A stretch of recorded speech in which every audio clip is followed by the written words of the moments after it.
Hey, what's up guys? I'm Jacob Kaufman, I'm in the street, and today we are taking a look at the Windows 10 technical preview.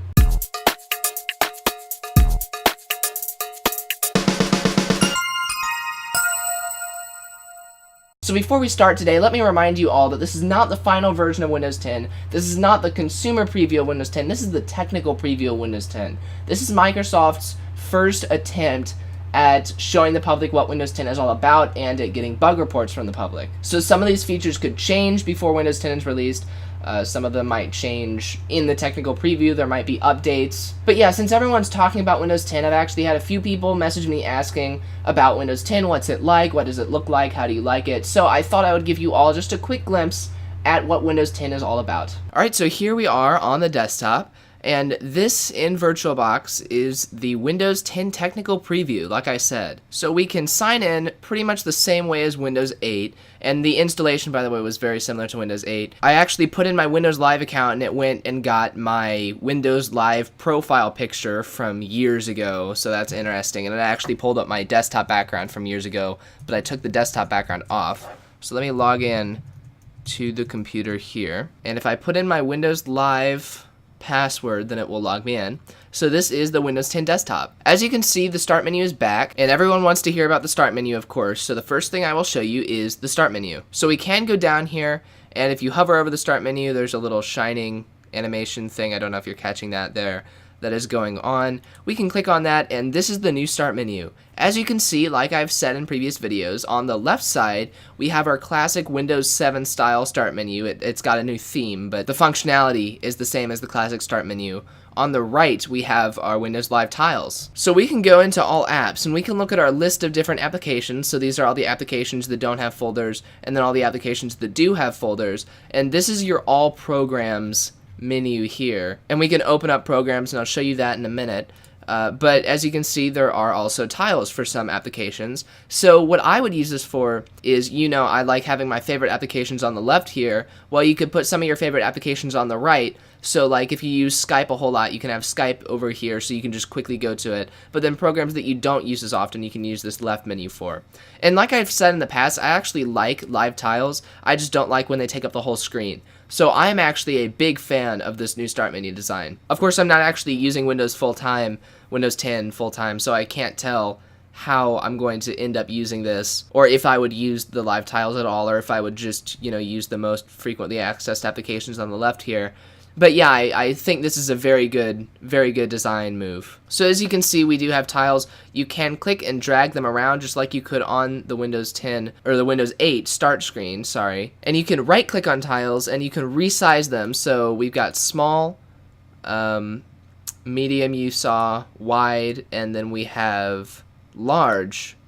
So like if you use the same program every day, let's say like you use Firefox for everything, then you could have a huge freaking button for Firefox there or something, I don't know. And this could be useful for like putting applications on here if you're using a touchscreen. Honestly, I don't see who would use large. Wide is only good if you're getting information from the app. So like mail, if you sign in and you want to see your most recent mail that you have, then you might be able to do that with the mail live tile. Or like the news tile, you can see we've got stories on here and pictures. You could use that for news, or if we make it large, then I guess we'll get larger photos, although that's not even as good because it's not as wide. So yeah, I would recommend wide if you're looking for details. If you're just wanting an icon, then I would recommend medium. And like I said, that would be great, especially if you're using this on a touchscreen, because touchscreen devices are a thing, even though, Windows isn't normally on a lot of them. So as you can see, the start menu does resize based on your tiles. You can also resize it manually, so we can drag it and we can make it taller, and that gives us more room for both apps on the left and for tiles on the right. And this is actually, it's not resizing smoothly, you can probably tell. What it's doing is it's resizing one tile's height at a time, or one tile unit's height.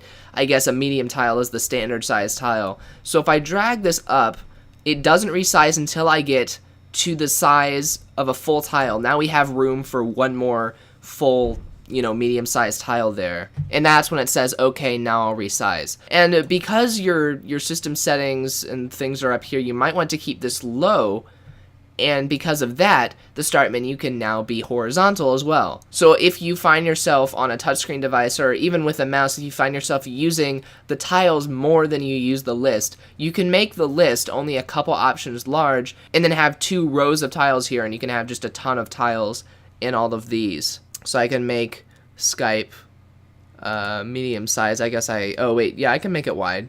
So if I make Skype wide, then you can see I'm just expanding things so that we see how the menu expands. It does not look like you can adjust the width of the start menu like you can adjust the height. You just have to make it shorter if you want it to be wider.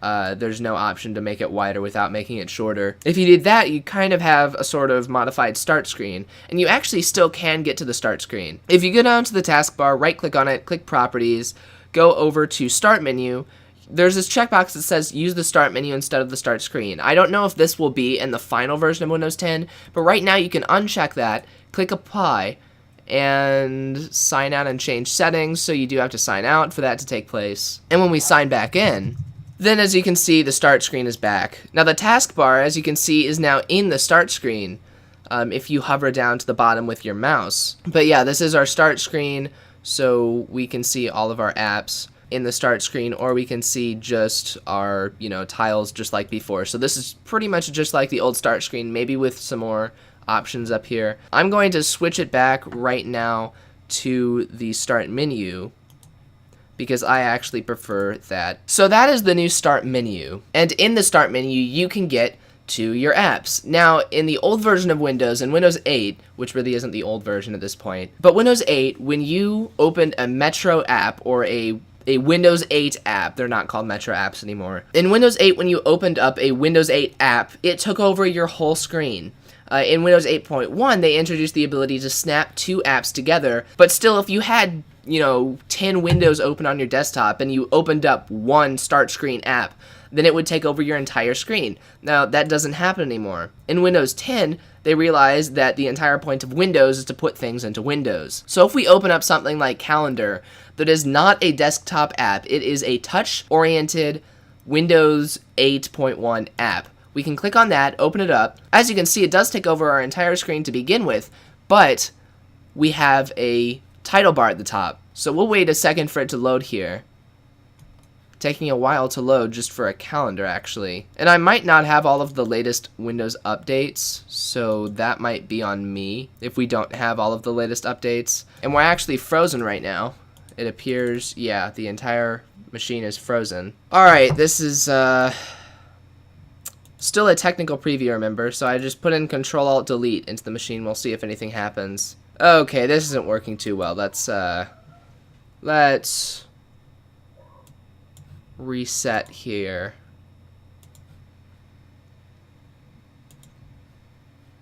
Alright, so we're just going to restart the computer. I'm going to make sure that I've got all the updates installed. So this is a good time to let you all know that this is only the Windows 10 technical preview. I actually almost did not make a video on this because it is not the final version. There is still going to be a consumer preview, I believe, and then after that will be the actual Windows 10 release. But this is not expected to be released until well into 2015. So yeah, this is not for day-to-day use. There are bugs, there are, freezes and things that happen. Alright, so really quick, sorry about this diversion. Let me go and see if there are any updates available, if we can load anything here. Alright, PC settings. So once again, PC settings used to be an app. It used to take over your entire screen. So this used to be a full screen application. Now we can actually take it and put it into a window. And as you can see, it still behaves like a full screen application. It takes up the entire window. The UI elements all expand to match your window. But it's within a window. So we can have multiple of these on the screen at once. We can size them into whatever shape we want. This is basically like a virtual touchscreen within this window. So once again, I think that Microsoft is kind of pushing some of these changes not because we need them, but just because they need something to do. I think that the old desktop UI worked perfectly fine. But if they're insistent on changing things that they don't really need to change, then this is the way to do it. At least now we can have things in Windows still, and we can still use our computer the way that we're used to using it. As you can see, if you resize it small enough, then it will act as if it's on a phone or something, where you only have one thing on screen at once, but if we make it large again, then it will have 2 columns again. So let's load up Windows Update here. Check now. New updates, view details. Alright, so there are some updates. I'm going to install those now. While that's going, we can still look at other things. So like I said, Windows 10 apps can now be in Windows. As you can see, like we're in a Windows like 10 touch app right now. I'll call them touchscreen apps. We're in a touchscreen app, but the touchscreen app is within a window. And that's nice that if you make it small enough, it acts like it's in a phone. It is like a virtual touch screen, and you can just make the screen whatever size you want, except no smaller than this size for some reason. But yeah, if we open up, I'm scared to open up Calendar again. If we open up the store, you know, the store used to be a full screen app that you could not do anything else while you were in the store, or you could only do one thing at a time while you were in the store. Now we can put it in a window and drag it around. So now we have 2 touchscreen apps on the screen at the same time. I am going to try Calendar one more time. There we go. So now we have our Calendar app up and running, I guess giving us our latest holidays and stuff. So if we bring this over to the side, we can still snap windows just like before. And this is a great feature of Windows. I use it in Linux all the time. This same functionality works, I think, on all major operating systems. If you drag a window to the top of the screen, then it makes it full screen. Or not full screen, but it makes it maximized. If you drag a window to the side, it will make the window take up half of your screen. Now this is a new feature in Windows 10. If you drag something to the side, then on the other side, it will give you suggestions for things that you may want to snap on that side. So it said, hey, I see you snapped this window to the left side of your screen. Maybe you want to snap this window to the right side of your screen. So I can click on that, and it automatically snaps that to the right side of my screen. In the past, I could snap things to one side of my screen, but the other side would stay exactly how it was before. I like that when I take it away from the snap, it stays the same size. See that? See how it didn't get smaller when I unsnapped it? I'm dragging it around, but it's the same size. That's how it should be. That's great. I hate it when it goes smaller just because I unsnap it on other systems. And open up Calendar. It minimized Calendar because if you shake one window in Windows, then I thought that was why it did that. If you shake an application, well, maybe not. There used to be a feature where if you shook one window, then it would minimize all the other windows. Maybe it doesn't do that anymore, but I thought it just did it right there, but I don't know what the deal is. There's this new menu up at the top left. You can see if you click on the icon, you get this menu just like you always did, but there's this new little settings menu where you get app commands, search, share, play. So these are like your menu commands as if you were on a touch device once again. Like if you're on Android, you know, there used to be that menu button at the bottom of the screen. There's not anymore, but that's kind of what this is. It's a universal place to go for all of your options rather than having a charm for them, because if I'm hovering over at the right side of the screen, they got rid of that charm. They got rid of the charms at the bottom of the screen. I think they might have gotten rid of charms altogether. At least if you're on a desktop, which is good, because charms really didn't make sense for people using mice. But if you're using a mouse, you can click on here and you get all of the options that you used to get within charms. And charms were just those sidebars and, you know, bars on the sides of your screen in Windows 8 and 8.1. As you can see down here, in the start menu, there is still a search box, so I can search paint. And it will search for paint within my applications, and it will also give me search suggestions for Bing. Now there is a search box or a search button. If you click on that, it opens up an actual search menu. And if you open up the search menu, and everything is going a little slow because I'm installing those updates. Maybe I should just wait until the updates are installed. I think I'm frozen again, actually. Yeah, I'm just gonna not touch anything else until the updates are installed. And there was a problem installing updates. Alright, so those updates didn't really work, but we're going to keep going anyway. If we open up that search box, then it will load up. Man, everything is taking a minute to load. I am in VirtualBox, but yeah, it's taking a little bit. Alright, so on the right side we've got some clickbait. I do not recommend clicking on anything over here because it's just going to take you to MSN or Bing or whatever they're hosting their clickbait stories on now. On the right side, we've got trending stories. On the left side, we have recent searches. We can search, like, let's say a nerd on the street. And yeah, we don't have to click enter semi-instantly. It would be going a lot faster if I wasn't in VirtualBox. Theoretically, what that's supposed to do is search Bing for whatever I typed in and bring up search results right there, I think. I can't really tell because it's not really working. Let's see, we can search Apple. Yeah. Yeah, that's going pretty slowly. But yeah, as far as I know, that box brings up, you know, Bing search results for whatever you're searching for. Not sure how often I'll use that. You might or might not, depending on if you use Bing or not. There might be an option to replace Bing with some other search engine. Yeah, you can see I'm getting a spinning waiting sign now, so that app is running pretty slowly. Now, I don't understand why we have a search everywhere box here if there's a search button right next to it. I get why we would have a dedicated app for searching, but then we have the search box still in the start menu. So yeah, it's like we have two search buttons right next to each other. Oh, you could see there was some text that opened up there. Search web, local, or system. So yeah, this brings up things from Bing. It brings up things like apps you have installed. It brings up files you have. So does the start menu. It brings up files you have, brings up apps, and it brings up suggestions from Bing. So yeah, two search buttons right next to each other. I don't know how necessary. If I were to get rid of one, honestly, I see why they put one in the start menu. It's been in the start menu for a while. I would take out the one from the task manager. And there was a button to get right to our search settings. So yeah, you can see it does get results from Bing. So yeah, that's interesting. We can take a look at Internet Explorer. I believe this is Internet Explorer 11, just like Windows 8 has right now. It should not have anything different about it, except of course for the fact that we can now use Internet Explorer and all of our other applications with multiple virtual desktops. Now if you click this third button on the taskbar here, we have virtual desktops. Virtual desktops are a feature that are in Linux. It's a feature that's in all operating systems but Windows at this point. So it's nice that they're finally putting it into Windows. Let me show you how this works in Linux. In Linux right now, I've got this virtual desktop with VirtualBox running in it. And then I've got another virtual desktop with Audacity and my recording program running in it. So virtual desktops give you multiple workspaces to put your Windows in, just to organize, you know, this is all my recording software. This is VirtualBox. Normally I've got one virtual desktop just for my web browser. So they've got the same functionality in Windows 10 now. Let's say you've got Internet Explorer open here. You also have Calculator open, and you have Paint open. Now this is getting awfully cluttered. Windows is great because, you know, you can maximize things, you can minimize things, but let's say that you don't want to minimize anything because you're kind of working on everything at once, you're multitasking, but you want to separate all of these different apps into different workspaces. What you can do is you can go to this task view, and they're calling it task view. Task view, the first thing it does is it gives you an overview of all of the apps you have open. So I can go to task view and select calculator, bring that to the front. I can go to task view and select paint, bring that to the front. I can go and select Internet Explorer, it'll bring that to the front.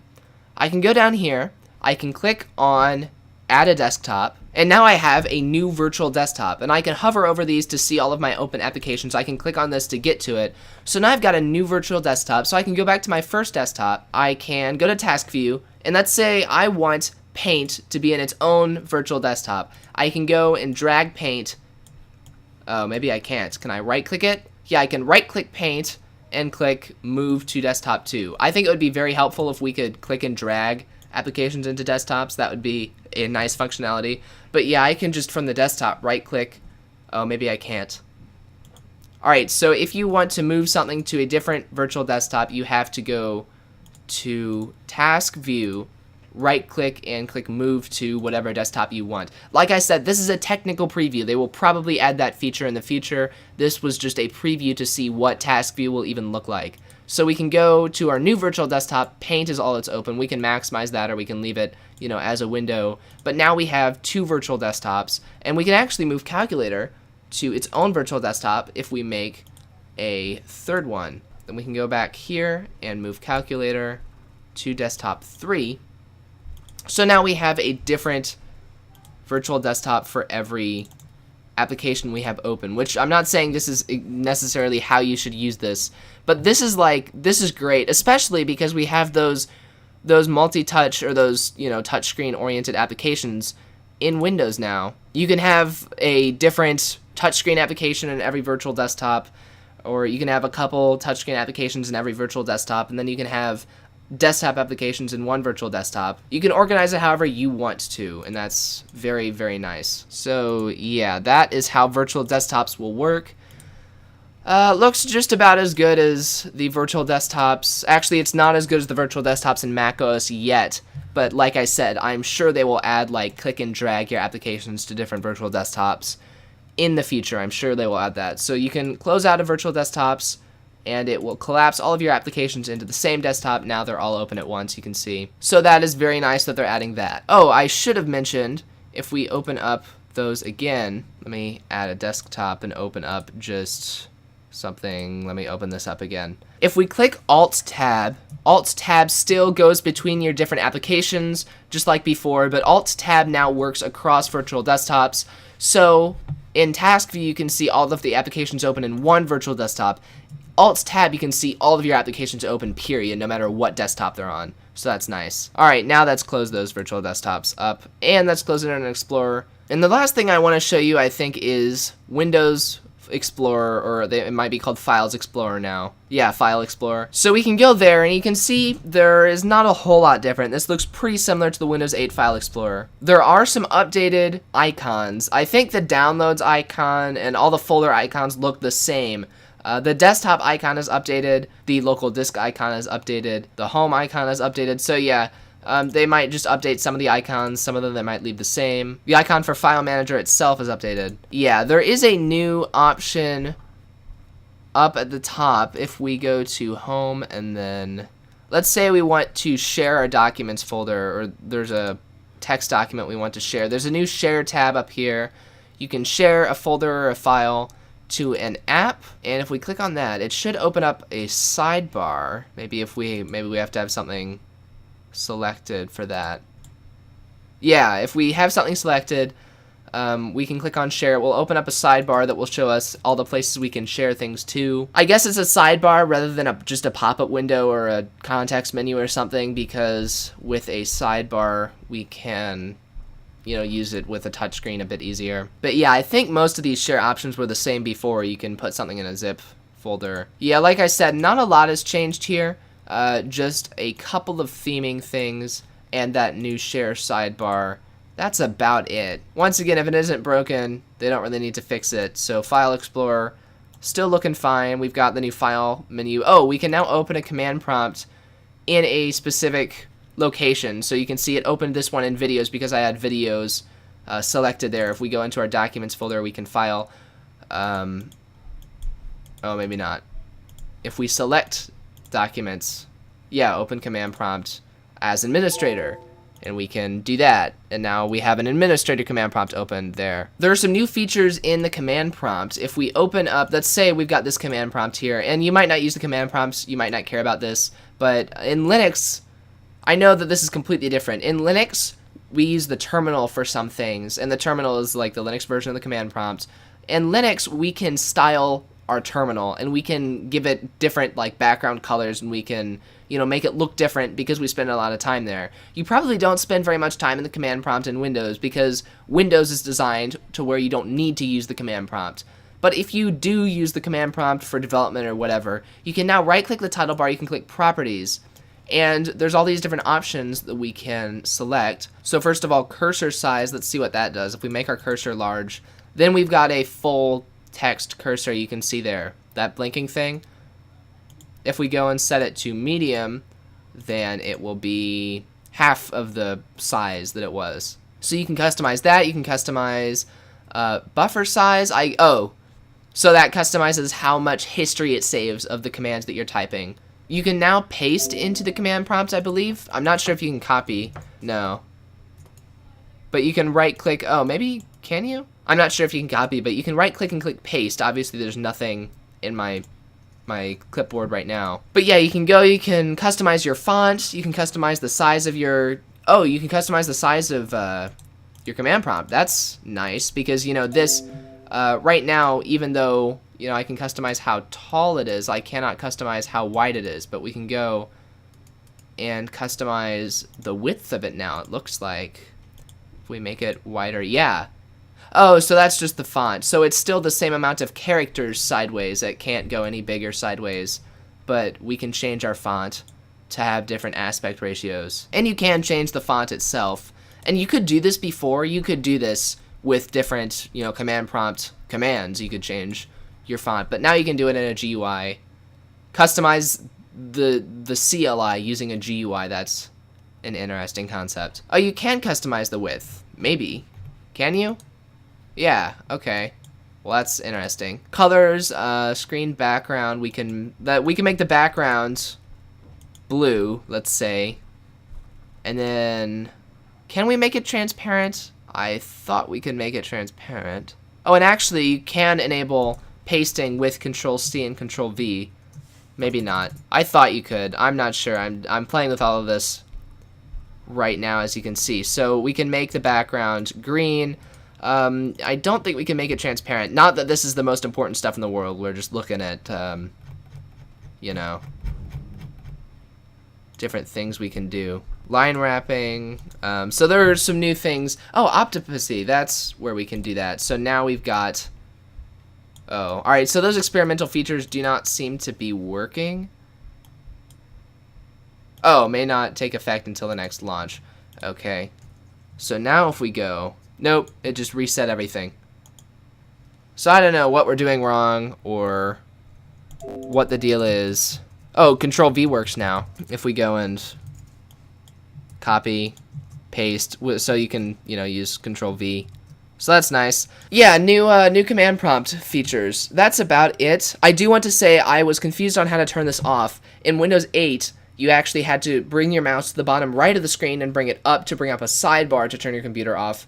In Windows 10, it's easier. You just go to your Start menu. This is how it should have been before, like I said. Go to your Start menu, go to Power Options up here, and you can update and shut down or just shut down. You know, I was trying to install those updates earlier. It's going to install one or more of those. So yeah, that is Windows 10, the technical preview. You guys can head on over to the Nerd on the Street forums at nerdonthestreet.com and let me know if you have any questions about Windows 10. I can answer specifics. Like I said, this is just a technical preview. This is not supposed to be a consumer preview. I just had some people asking about it. It's kind of a hot topic right now. What are the new Windows 10 features that are going to be coming out? So yeah, that is a very, very early preview. We'll probably be seeing Windows 10 in around 6 months, I would guess. They say early 2015, somewhere in 2015. So yeah, that's about all for this video. I'm Jacob Kaufman, I'm Nerd on the Street, and I will see you guys later. See ya.